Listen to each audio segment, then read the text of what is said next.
আসসালামু আলাইকুম দর্শক, সবাই কেমন আছেন?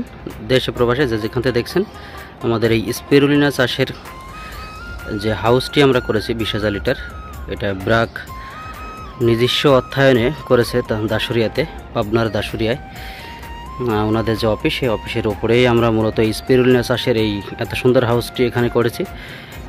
আজকে আমরা এখানে মাদার কালচার, মেডিসিন সব কিছু মিক্স করে দিব।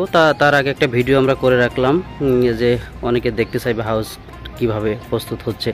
শুরুতে ভিডিওগুলি আমরা আমাদের চ্যানেলে আপলোড করব বা আপলোড করেছি এর আগেও। আমরা কিভাবে হাউস হচ্ছে সেটা আমরা দেখিয়েছি। এই যে এখানে হচ্ছে এটা, এই হাউজের সবচেয়ে বড় বৈশিষ্ট্য হচ্ছে পানিকে রোটেট করতে হবে, পানিকে ঢেউ সৃষ্টি করতে হবে, পানি চলমান অবস্থায় থাকতে হবে।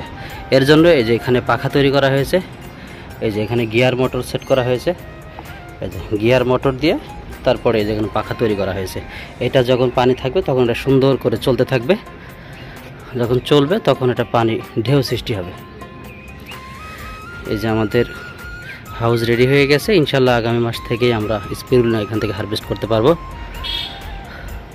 আমাদের চ্যানেলের সাথে থাকবেন, পর্যায়ক্রমে সমস্ত ভিডিওগুলি আপনারা পাবেন।